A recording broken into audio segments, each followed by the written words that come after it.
अस्सलाम वालेकुम, सत श्री अकाल, नमस्कार दोस्तों, स्वागत है आपका यूएई के नंबर 1 हिंदी समाचार चैनल में। अगर आपने चैनल सब्सक्राइब नहीं किया तो प्लीज चैनल सब्सक्राइब करें, घंटी जरूर बजाएं जिससे आप तक पहुंचे आपकी खबरें आपके लिए आपके अपने नंबर 1 यूएई के हिंदी समाचार चैनल यूएई समाचार पे।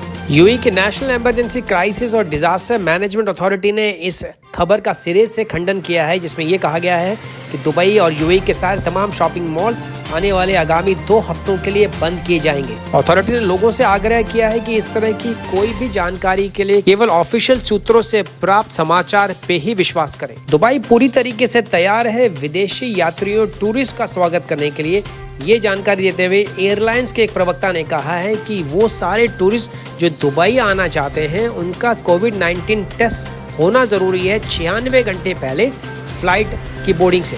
अगर किसी कारणवश उनका टेस्ट नहीं किया गया तो उनका दुबई एयरपोर्ट पहुंचने के बाद में पीसीआर टेस्ट किया जाएगा और उनको सेल्फ आइसोलेट करना होगा होटल रूम में जाके जब तक टेस्ट का रिजल्ट नहीं आ जाता है। टेस्ट का रिजल्ट नेगेटिव आने पे वे आराम से होटल से बाहर निकल के अपने टूर के प्रोग्राम को नॉर्मली फॉलो कर सकते हैं, पूरा मास्क और सारे प्रिकॉशंस को लेते हुए। लेकिन अगर टेस्ट का रिजल्ट पॉजिटिव आता है तो उनको सेल्फ आइसोलेट करना होगा 14 दिन तक दुबई हेल्थ अथॉरिटी की गाइडलाइंस पे। इसके अलावा जितने भी टूरिस्ट आ रहे हैं उनको सुनिश्चित करना होगा कि उनका ट्रैवल इंश्योरेंस पूरा किया गया है जिसमें कोविड-19 की कवरेज भी शामिल होनी चाहिए, या इसके अलावा उनको डिक्लेरेशन देना होगा कि अगर कोविड-19 पॉजिटिव रिजल्ट आता है या किसी भी कारणवश उनका हॉस्पिटलाइजेशन होता है तो उसके सारे खर्चे उनको खुद वहन करने पड़ेंगे। इसी के संबंध में एमिरेट्स एयरलाइंस के प्रवक्ता ने कहा है कि काफी सारे नेशनलिटीज को वीजा अपॉन अराइवल मिलती है दुबई इंटरनेशनल एयरपोर्ट पे, या फिर आप यूएई एम्बेसी या दूतावास से संपर्क करके या वीजा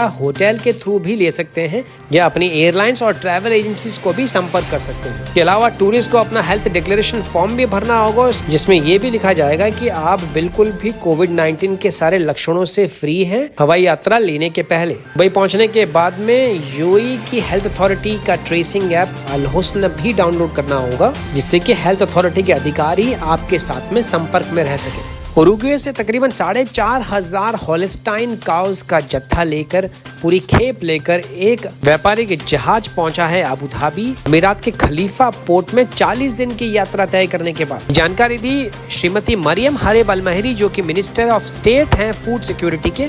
उन्होंने कहा यूएई हमेशा से अपनी आत्मनिर्भरता बढ़ाना चाहता था। इस देश के लीडरशिप द्वारा उठाया गया इस दिशा में एक बहुत ही महत्वपूर्ण कदम है। ये हिस्सा है नेशनल फूड सिक्योरिटी की पूरी स्ट्रेटेजिक के तहत। होल्स्टाइन गायों की नस्ल अपनी दूध की आपूर्ति के लिए दुनिया भर में बहुत ही मशहूर है और आने वाले समय में दुग्ध उत्पादन में इनकी बहुत अहम भूमिका होने वाली है। आज कोची केरल से तकरीबन 13 लोगों का एक प्राइवेट जेट पहुंचा दुबई, जिसमें 7 पुरुष और 6 महिलाएं शामिल थी। तकरीबन 2,25,000 दिराम की टोटल लागत आई इस प्राइवेट जेट को किराए पे लेने के लिए, लेकिन इन लोगों के पास में कोई भी चारा नहीं था। नॉर्मल रेगुलर फ्लाइट्स के अभाव में काफ़ी सारे लोग जो हैं वो बिजनेस फैमिलीज को ताल्लुक़ रखते हैं, काफ़ी सारे लोग जो हैं वो एंटरप्रेन्योर्स थे यानी कारोबारी थे, कुछ लोग जो हैं वो टॉप एग्जीक्यूटिव्स थे अलग अलग कंपनियों में और उनको दुबई या यूएई पहुंचना जरूरी था अपनी नौकरियों को बचाने के लिए। अधिकांश रूप से लोग तकरीबन 4 महीने से भारत में अटके हुए थे। शुरुआत में 2 लोगों ने इस पूरे चार्टर को किराए पे लिया और 75,000 दिराम जो है अकेले इन 2 लोगों ने अपने बीच में शेयर किए और बाकी बचे 1.5 लाख दिराम 11 यात्रियों ने अपने बीच में बांटे, जिसमें प्रत्येक यात्रियों को तकरीबन 13,500 दिराम तक प्रत्येक व्यक्ति की लागत आई। कुवैत सरकार ने एक नया बिल पास किया है पार्लियामेंट में जिसके तहत 8 लाख से भी ज्यादा अप्रवासी भारतीयों को छोड़ना पड़ सकता है कुवैत। इस बिल के तहत पूरे देश की जनसंख्या में से अप्रवासी भारतीयों की जनसंख्या 15% से ज्यादा नहीं होना चाहिए। पिछले ही महीने कुवैती प्रधानमंत्री शेख सबा अल खालिद अल सबा ने अनाउंस किया था कि अप्रवासी रेसिडेंट्स लोगों की जो जनसंख्या है वो 70% से कम होकर 30% तक कर दी जाएगी और इसी के तहत ये कानून लागू किया जा रहा है।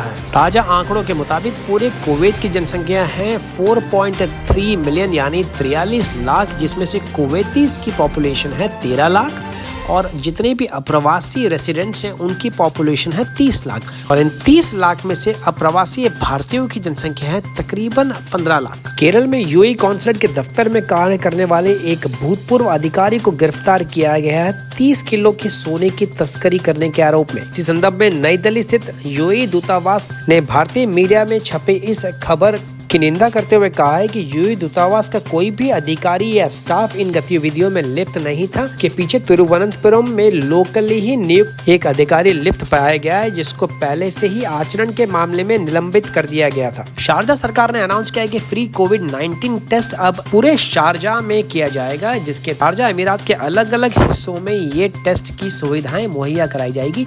ये जानकारी देते हुए मेजर अब्दुल रहमान बुघानिम, जो कि डायरेक्टर है सपोर्ट मिशन डिपार्टमेंट के शारजा पुलिस में, उन्होंने इस खबर की पुष्टि की है। हर रेसिडेंशियल इलाके में ये पूरी प्रक्रिया 10 दिन तक चलाई जाएगी, जिसमें 200 से भी ज्यादा लोगों की टेस्टिंग होगी प्रत्येक दिन। और 2 दिन टेस्टिंग से पहले आपके मोबाइल पे SMS भेजा जाएगा, जो आपको लेके पहुंचना है टेस्टिंग सेंटर पे अपनी एमिरेट्स ID के साथ में। ज्यादातर टेस्टिंग सेंटर खोले जाएंगे रेसिडेंशियल पार्क में, जो कि हर शहर के कोने में मौजूद है। तो ये थे अब तक के मुख्य समाचार। अगर आपने चैनल सब्सक्राइब नहीं किया है तो प्लीज सब्सक्राइब करें, नीचे लाल रंग का बटन दबाएं, उसके पास में लगी हुई घंटी को जरूर दबाएं, जिससे आप तक पहुंचे सबसे पहले सबसे बड़ी यूएई की वो खबरें जिसका सीधा सरोकार है आपसे। मैं विजय चौधरी लेता हूं आपसे इजाजत। मैं मिलूंगा कल नए ताजा समाचारों के साथ। तब तक रखें अपना ख्याल। सत श्री अकाल, शबा खैर, नमस्कार।